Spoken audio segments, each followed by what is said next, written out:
భూమిని సక్రమంగా వినియోగించుకుంటే ఎన్ని రకాల ప్రయోజనాలైనా పొందవచ్చని పడమటి పావని నిరూపిస్తున్నారు. ఈ భూమిపుత్రిక ఏమేం చేస్తున్నారో చూద్దాం.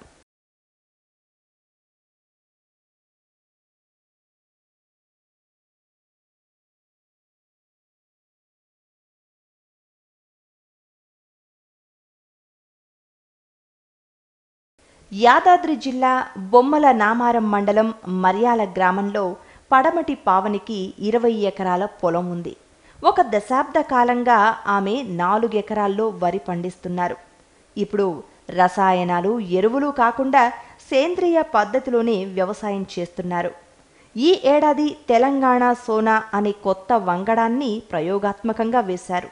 ఎకరానికి 30 నుంచి 40 క్వింటాళ్ల ధాన్యం దిగుబడి అవుతుంది. నాకు ఇక్కడ ఒక 20 ఎకరాల ల్యాండ్ ఉంది. దాంట్లో నేను 13-14 సంవత్సరాల నుంచి వ్యవసాయం మొదలుపెట్టాను. ఫస్ట్లో వరి నాట్లు, చెరుకు, ఉల్లిగడ్డ పంటలతో స్టార్ట్ చేసి కూరగాయలు కొంతకాలం వాటితో పండించాను. ఆ తర్వాత డైరీ ఫామ్ కూడా స్టార్ట్ చేయడం జరిగింది.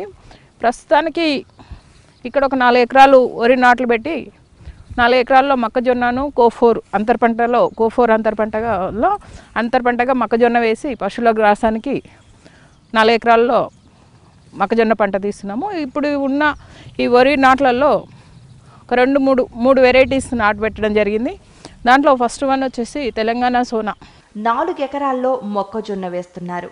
దీన్ని వ్యాపారం కోసం కాకుండా పశువుల మేత కోసం పండించడం విశేషం. మొక్కజొన్న పొత్తులయ్యే వరకు ఆగరు. పూలు పూసి చిన్న గుత్తులు అవ్వగానే కోసేసి ఆవులు, గొర్రెల మేతకు వినియోగిస్తారు. దీనివల్ల పశువులకు బలమే కాకుండా జీర్ణ వ్యవస్థ మెరుగుపడుతుంది. ఇప్పుడు మొక్కజొన్న ఒక 4 ఎకర్స్లో వేసాము. దాంట్లో పశువుల మేతకు వాడుకోవడానికని దీన్ని ఇప్పుడు ఇంకొక 10-15 డేస్ అయితే పూతజేతం దశకు వచ్చింది. ఇంకొక 10-15 డేస్ అయితే చిన్న లేత కంకి దశలో ఉన్నప్పుడు దీన్ని హార్వెస్ట్ చేసి దీంట్లో మేము కొంత ఒట్టి చొప్పని సమకూర్చుకున్నాము సీజన్లో. దాన్ని ఇది 2 కలిపేసి షాప్ కట్టర్లో కుట్టి పశువులకు ఇచ్చినట్టయితే ఎలాంటి వేస్ట్ కాకుండా, మేత వేస్ట్ కాకుండా తిని జీర్ణం తొందరగా అయ్యి పాలు ఎక్కువ, మొక్కజొన్నతో పాలు ఎక్కువ వచ్చే అవకాశాలు ఉంటాయి, వస్తాయి కూడా. మొక్కజొన్నలో ఉన్న లక్షణాలు మంచి మిల్క్ హీల్డ్ వస్తుంది మనకి. డైరీ ఫామ్ను కూడా పావని నడుపుతున్నారు.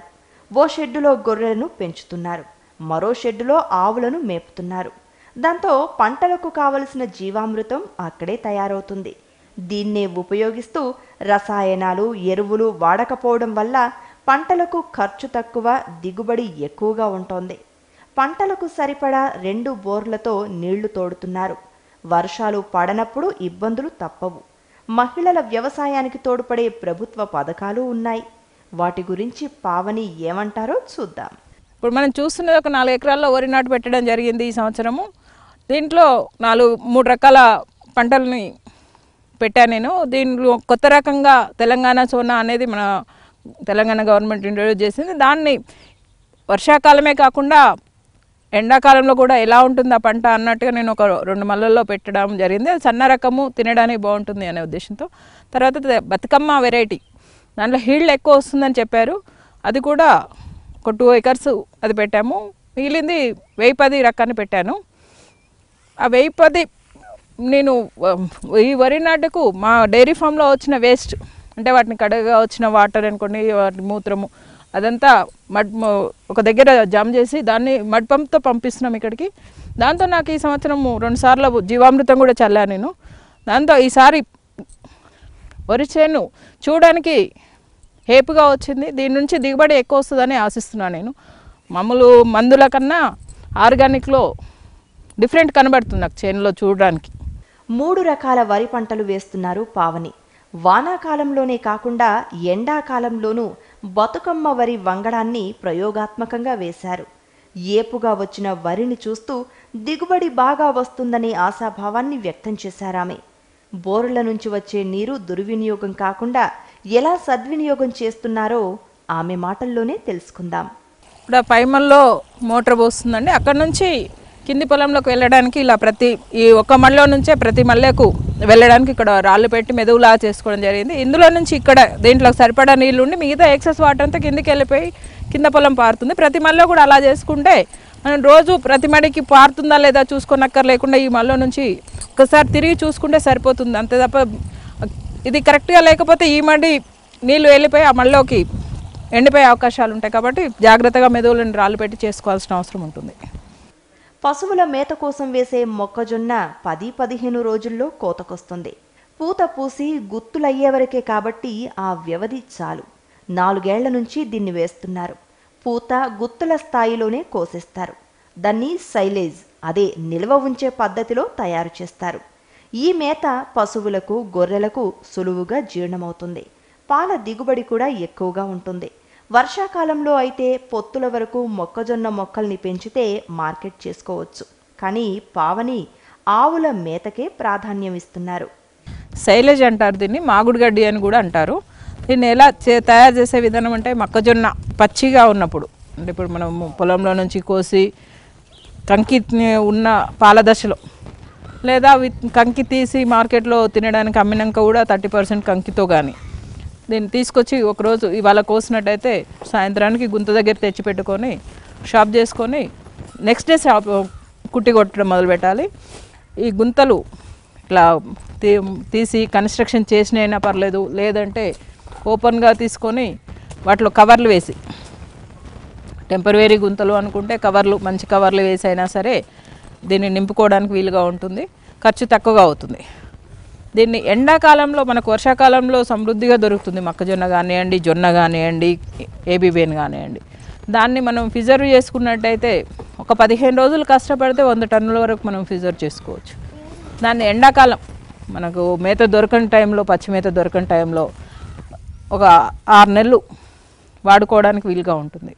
ఒకసారి దీన్ని ఫిల్ చేసిన గుంతని ఎంత అంటే మనము ఒక టన్నుకి 1 కిలో బెల్లము, కిలో ఉప్పు, 1/2 కేజీ యూరియా, 10 లీటర్ వాటర్ కలిపేసి ఒక టన్ను ఒక లేయర్గా కొట్టి దాన్ని సదనం చేసుకొని దాని మీద ఆ 10 లీటర్ల మిశ్రమాన్ని చల్లేసి గట్టిగా తొక్కుతారు గాలి జొరబడకుండా. ఆ తొక్కినాక దాని మీద ఇంకో లేయర్ వైజ్గా ప్రతి టన్నుకు ఒకటేసారి డ్రమ్ములో వాటర్లో బెల్లము, ఉప్పు, యూరియా తక్కువ ఖర్చుతో అంటే మనకు అందుబాటులో దొరికేవే వాటిని తీసుకొని మొలాసిస్ తీసుకోవాలనుకుంటే కాస్ట్లీ అవుతుంది కెమికల్ అవి, అది అంత అక్కర్లేదు. మనకు అందుబాటులో ఉండే నల్ల బెల్లము, ఉప్పు, యూరియా వాటర్లో మిక్స్ చేసుకొని అది చల్లినట్టయితే ఇది మొలాసిస్ ఫామ్ అయ్యి దీంట్లో సైలేజ్ కన్వర్ట్ అవుతుంది. మనం ఒక్కసారి ఫిల్ చేసిన తర్వాత ఈ బేస్మెంట్ నుంచి పైన 4 to 5 feet హైట్ వరకు కూడా నింపుకోవచ్చు. మనకి ఎంత ఓపిక ఉంటే అంత ఎక్కువ హైట్ నింపుకోవచ్చు. ఆ హైట్ నింపిన తర్వాత పైనుంచి కవర్ వేసి అలా మట్టి నింపి పెట్టుకోవాలి. ఒకసారి మట్టి పైన క్లోజ్ చేసినాక 2 years వరకు కూడా దాన్ని ప్రిజర్వ్ చేసుకోవచ్చు. మనం ఓపెన్ చేస్తే మనం ఒకసారి వాడుకోవడానికి ఓపెన్ చేసినట్టయితే దాన్ని 2 to 3 months లోపల క్లోజ్ అయ్యేటట్టు మనం ప్లాన్ చేసుకొని దాన్ని 40 గొర్రె పిల్లలతో ఈ డైరీని ప్రారంభించారు పావని. ఇప్పుడున్న 160 గొర్రెల్లో 40 ఆడ గొర్రెలున్నాయి. ఎదుగుదలను బట్టి ఒక్కో గొర్రె 6,000కు పైగా చేస్తుంది. ఇప్పటికే 25 గొర్రెలను మార్కెట్కు పంపారు. ఆడ గొర్రెలను అమ్మకుండా సంతానోత్పత్తికి ఉంచుతున్నారు. ఒక్కో గొర్రె 2 ఏళ్లలో 3 గొర్రె పిల్లల్ని కంటుంది. గొర్రెల పెంపకం కూడా జాగ్రత్తగా చేయాలి. వ్యాక్సిన్, బి కాంప్లెక్స్ మందులు వాడితే అవి ఆరోగ్యంగా ఉంటాయి. ఎండాకాలంలో బయట మేత పెద్దగా దొరకదు కాబట్టి షెడ్డులోనే తాము తయారు చేసిన మేతను వేస్తారు. ఇతర కాలాల్లో పొద్దుట 8 గంటలకల్లా మేతకు బయటకు వదులుతారు. మధ్యాహ్నం 12 గంటలకు తిరిగి షెడ్డుకు తీసుకువస్తారు. మళ్ళీ సాయంత్రం 4 గంటలకు బయటకు వదులుతారు. ఒక్కో గొర్రెకు 5,000కు ఇన్సూరెన్స్ చేయిస్తారు. ప్రీమియంగా 200 కడతారు. ఆ వివరాలు పావని మాటల్లో విందాం. ఇప్పుడు మనం చూస్తున్నది షీప్ ఫామ్ అండి. దీంట్లో నేను ఒక 1.5 year అంటే లాస్ట్ అక్టోబర్లో స్టార్ట్ చేయడం జరిగింది. 40 animalsతో స్టార్ట్ చేశాను. వాటి నుంచి ఇప్పుడు నా దగ్గర మళ్ళీ మధ్యలో ఒక 60 animals కొన్నాను. ఇప్పుడు అవన్నీ కలిపేసి 160 above ఉన్నాయి విత్ బేబీస్తో కలిపి. నేను మధ్యలో ఒక 20-25 వరకు మార్కెటింగ్ కూడా చేయడం జరిగింది. ఇప్పుడు బేబీస్లో ఒక 60 బేబీస్ ఉన్నాయి. వాటిలో 40 మేల్, 20 ఫీమేల్స్ ఉన్నాయి. ఈ 40 కూడా ఇంకొక 3 months తర్వాత నాకు మార్కెటింగ్కు అందుబాటులోకి వచ్చేస్తాయి. ఫీమేల్ని మన బ్రీడర్స్ కిందకి డెవలప్ చేసుకోవడానికి వాడుకుంటున్నాం మేము. ఇప్పుడు వీటిని 6,000 ఫర్ యానిమల్ లెక్క తీసుకుంటే మనకి ఇయర్లీ ఒక 2 ఇయర్స్లో 3 క్రాప్స్ వస్తుంది.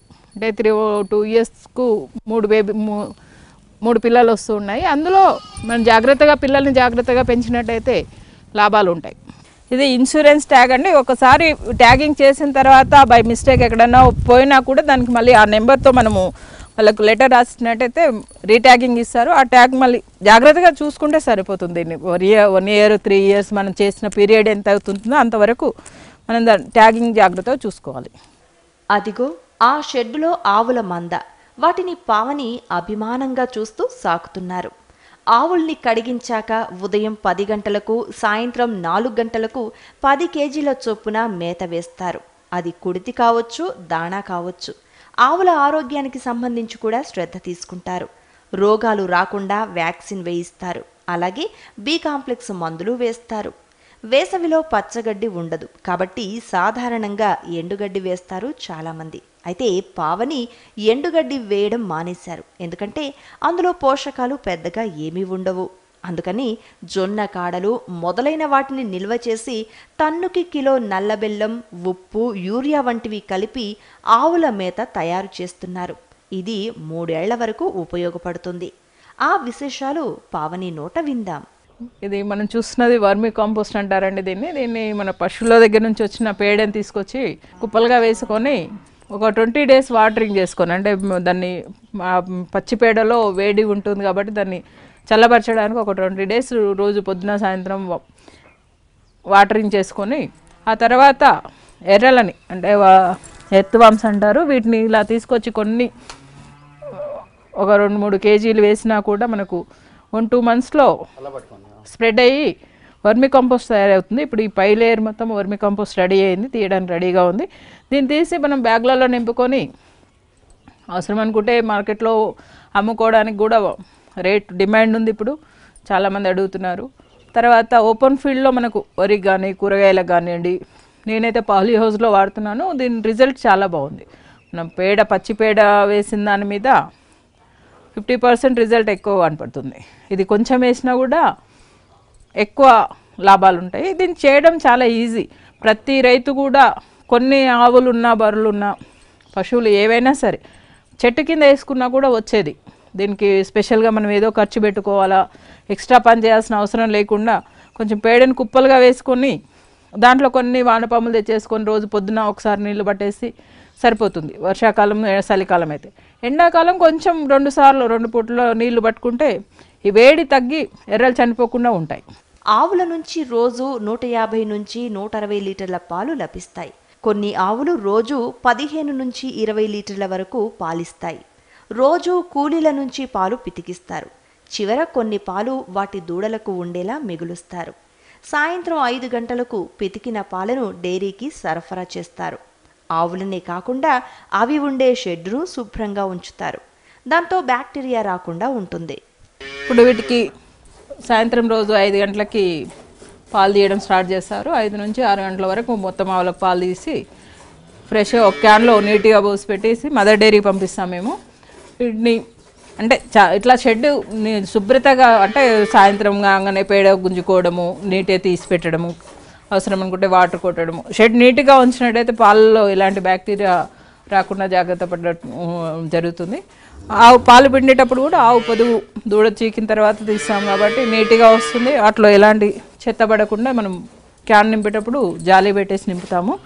ఇప్పుడు ఈ ఆవులలో వచ్చిన వేస్ట్ ఏదైతే ఉంటుందో పేడ, మూత్రము, ఈ షెడ్ ఫ్లోరింగ్ కడిగింది కానీ ఆవులను కడిగిన వేస్ట్ కానివ్వండి, ఆ వాటర్ అంతా మాకు బయట కాంపౌండ్ అవతల ఒక గుంత తీసి దాంట్లోకి నాలా ద్వారా వెళ్ళేటట్టుగా మోరీ కట్టడం జరిగింది. ఆ మోరీ నుంచి మనం కడిగిన వాటర్ అంతా వేస్ట్ అందులోకే వెళ్తుంది. అక్కడ నుంచి మడ్ పంప్ వేసేసి పంపింగ్ చేస్తాము. అది వరి పొలానికి, సొప్పకు, మొక్కజొన్నకు పంపేయడంతో దీంట్లో మనకు ఆర్గానిక్ మెన్యూర్లో ఉండాల్సిన అన్నీ ఉంటాయి కాబట్టి క్రాప్ ఎక్కువ వస్తుంది, హెల్దీ. వరి, మొక్కజొన్న పంటలతో పావని మిన్నకుండిపోవడం లేదు. ఫాలీహఫీకర్ షెడ్లో జెర్బరా ప్లాంట్ ఏర్పాటు చేశారు. ముందు భూమిని చదును చేశాక ఫౌండేషన్ వేసి 1/2 ఎకరానికి 300 టన్నుల ఎర్రమట్టి పోస్తారు. ఇలాంటివి చేసే ఓ సంస్థతో ఒప్పందం చేసుకున్నారు. 300 జెర్బరా మొక్కలు నాటారు. ఈ మొక్కలను 12 అంగుళాల దూరంలో 2 అడుగుల వెడల్పు పొడవుతో బెడ్డింగ్ వేశారు. ఒక్కో అడుగుకు ఒక్కో మొక్క నాటారు. 5 రంగుల పూలు పూసే మొక్కలను ఎంపిక చేసుకుంటారు. 21 రోజుల వరకు డ్రిప్ చేయకూడదు. మొక్క తగినంత పెరిగాక చేయవచ్చు. పశువుల పేడ, వరి పొట్టు కలిపి 5 నుంచి 6 టన్నుల వరకు ఎరువుగా వేస్తారు. ఇప్పుడు మనం చూస్తున్నది పాలీహౌస్ అండి. హాఫ్ ఎకర్ షెడ్ ఇది. హాఫ్ ఎకర్ షెడ్లో ఇది 4 years ప్లాంట్స్, జెర్బరా ప్లాంట్. ఇప్పుడు ఒక పాలీహౌస్లో జెర్బరా పెట్టాలి అనుకుంటే ఫస్ట్ ల్యాండ్ లెవెల్ చేసి, ఆ లెవెల్ చేసిన తర్వాత ఫౌండేషన్ వేస్తారు కంపెనీ వాళ్ళు. మనం డిసైడ్ చేసుకున్న కంపెనీ వాళ్ళతో కాంటాక్ట్ అయ్యి వాళ్ళు వచ్చి లెవెల్ చేసినాక ఫౌండేషన్ వేస్తారు. ఫౌండేషన్ వేసిన తర్వాత ఎర్రమట్టి, పూర్తిగా రెడ్ సాయిల్ని బయట నుంచి తెచ్చి మనం ఒక హాఫ్ ఎకర్కి 300 ట్రాక్టర్స్ పడుతుంది. ఆ 300 ట్రాక్టర్స్ పోసి లెవెల్ చేసుకొని దాంట్లో పశువుల పేడ, బాగా మక్కిన పశువుల పేడ, అదొక 25-30 ట్రాక్టర్ల వరకు హాఫ్ ఎకర్కి పోసుకోవాల్సిన అవసరం ఉంటుంది. తర్వాత వరి పొట్టు, ఉనుక, ఆ ఉనుక ఒక 10 టన్నులు, 5 నుంచి 6 టన్నులు ఒక హాఫ్ ఎకర్లో. అది పోసిన తర్వాత 3 కలిపి మిక్స్ చేస్తారు.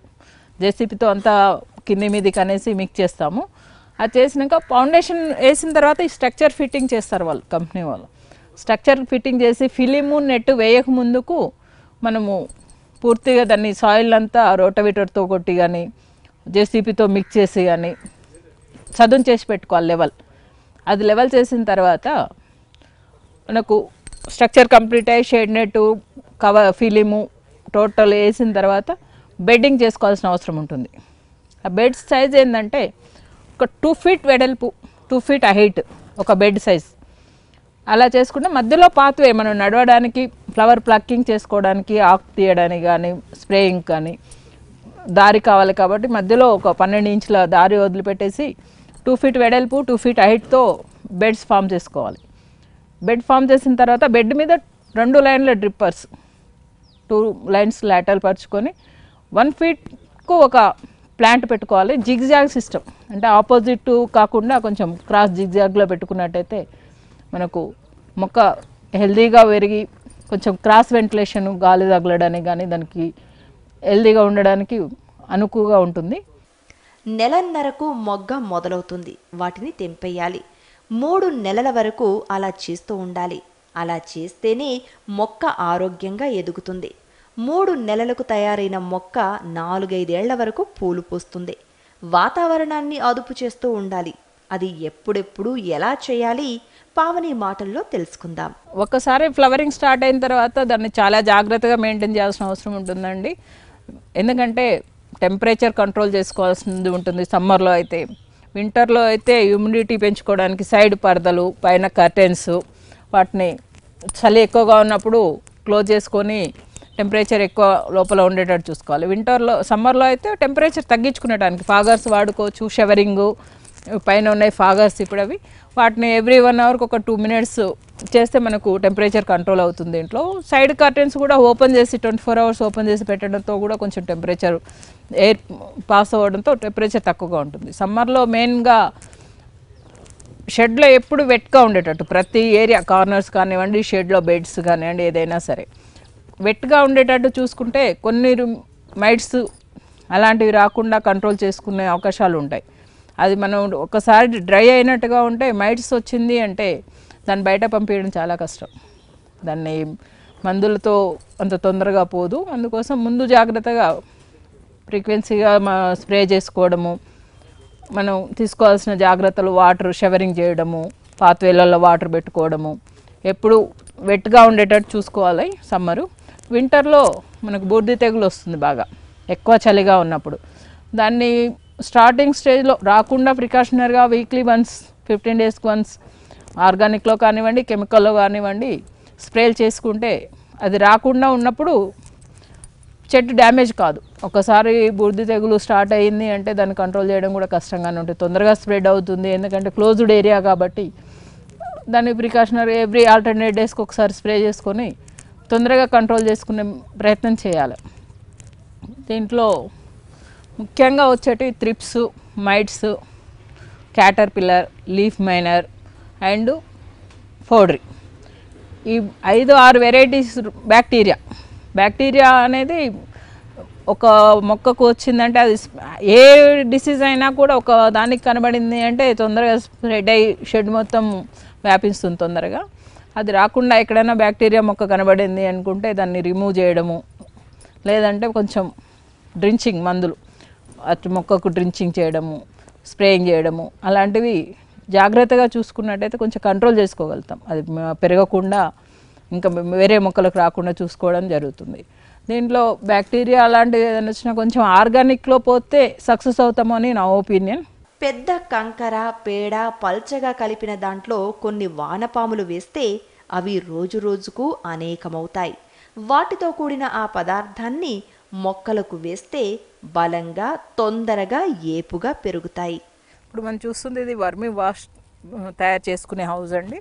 దీన్ని ఒక 2 రింగులు వేసుకొని ఈజీ సిస్టంలో, ఒక డ్రమ్ముకైనా పర్వాలేదు, ఇట్లా రింగులు వేసుకున్నా సరే, ఆ రింగులలో ఒక 1/4 దొడ్డు కంకర అంటే పెద్ద పెద్ద రాళ్ళు, ఆ తర్వాత ఇటుకలు, ఇసుక, దొడ్డు ఇసుక, దాని మీద సన్న ఇసుక వేసి ఒక చిన్న పల్చటి బట్ట ఏదన్నా పరిచి దాని మీద మక్కిన పేడ వేసి కొన్ని ఎర్త్వామ్స్ అంటే ఒక పిడిక ఇన్ని ఎర్త్వామ్స్ వేసినా కూడా అవి ఒక 10-15 డేస్లో లక్షలలో తయారై మనకు దీని నుంచి వర్మీ వాష్ తయారవుతుంది.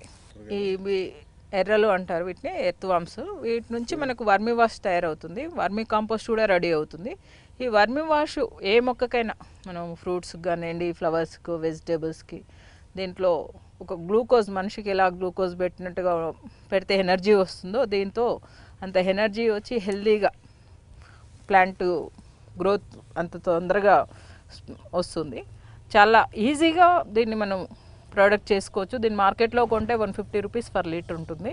పర్ డే మనకు వచ్చేసి 5 to 10 లీటర్స్ మనం రెడీ చేసుకోవచ్చు. దీంతో మనకు ఎలాంటి పని, ఎక్స్ట్రా వర్క్ అని ఏమీ ఉండదు. ఒక మార్నింగ్ ఒక 5 లీటర్స్ వాటర్ దీని మీద చిలకరించడం తప్ప, మళ్ళీ ఒక్కసారి మట్టి చేంజ్ చేసుకున్నప్పుడు ఒక 1/2 అవర్ 1 అవర్ వర్క్ స్పెండ్ చేసినట్టయితే త్రూఅవుట్ ఇయర్ మనకి ఇది వస్తూనే ఉంటుంది.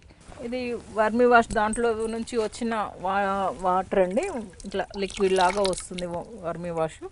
దీన్ని డైరెక్ట్ స్ప్రే కానీ లేదంటే డ్రిప్ కానీ డ్రించింగ్ రూపాన కానీ ఏ రకంగా ఇచ్చినా కూడా ప్లాంట్కి చాలా మంచి, ఇది ఆరోగ్య గ్రోత్కి, ప్రొడక్షన్ కూడా బాగుంటుంది. క్వాలిటీ నెంబర్ 1 క్వాలిటీగా వస్తుంది మనకి. జర్బరాఫ్ ప్లాంటేషన్ 3 ఏళ్ల క్రితమే పావని ప్రారంభించారు. అందులో తుంటికూర, పాలకూర, చుక్కకూర, మెంతికూర పంటలు పండిస్తున్నారు. 4 రోజులకొకసారి నీరు సరఫరా చేస్తే చాలు, అవే పెరుగుతాయి. విత్తనాల ఖర్చు తప్ప ఇంకేం వ్యయం లేదు. ఈ ఆకుకూరలకు ఏ మందులు వాడలేదు. ఈ పంటలు త్వరగా అంటే 20 రోజుల్లోనే చేతికందుతాయి. ఆకుకూరలు ఎదిగాక కోసి కట్టలుగా కూలీల చేత కట్టించి అమ్మకానికి మార్కెట్కు పంపుతారు. ముఖ్యంగా మహిళా రైతులకు చెప్పదలుచుకుంది ఏంటంటే, ఒకప్పుడు వ్యవసాయము అంటే పురుషులే చేస్తారు, దాన్ని మహిళలు చేయలేరు, దాంట్లో కష్టాలు ఉంటాయి అని ఒక అభిప్రాయం ఉండేది. అలా కాకుండా ప్రతి దాంట్లో కూడా మహిళ చేసినంత శ్రద్ధగా పురుషులు చేయలేరు. నేను అనుభవపూర్వకంగా చెప్తున్నాను. ఎందుకంటే మహిళకు ఓపిక ఎక్కువ, అనుకున్న పట్టుదలతో చేయడము మహిళకు సాధ్యమవుతుంది. 24 గంటలు దాన్ని సక్సెస్ రేట్ గురించి ఆలోచిస్తారు. ఎలా కష్టమైన దాన్ని సాధించడానికి మహిళకు ఎక్కువగా అవకాశాలు ఉంటాయి. అందుకే పురుషులతో సమానంగా వ్యవసాయంలో కానివ్వండి, వివిధ రంగాల్లో, పారిశ్రామికంగా కానివ్వండి, రాజకీయాలు, ప్రతి దాంట్లో కూడా మహిళ ముందుకు పోతుంది ఈ రోజుల్లో. ఇంకా కూడా మనం మనసు పెట్టి సాధిస్తే, కష్టము అని భావించకుండా పనిని ఇష్టంగా భావించి, ఈ పని కష్టంగా ఉంది అనుకోకుండా దాన్ని ఇష్టంగా ప్రేమించి, మన పిల్లల్ని ఎలాగైతే ప్రేమగా చూస్తున్నామో, వ్యవసాయంలో కానీ, పాడి పరిశ్రమలో కానివ్వండి, గొర్రెల్లో కానివ్వండి, ఫ్లవర్స్ అనుకోండి, ఇతర ఏ రంగంలో అయినా, ఏ క్రాప్స్ అయినా కూడా దాన్ని మనసు పెట్టి చేసినట్టయితే అనుకున్న దానికన్నా ఎక్కువ లాభసాటిగా నడిపించి ముందుకు పోవడానికి మహిళలకే ఎక్కువ అవకాశాలు ఉన్నాయని నేను అనుకుంటున్నాను.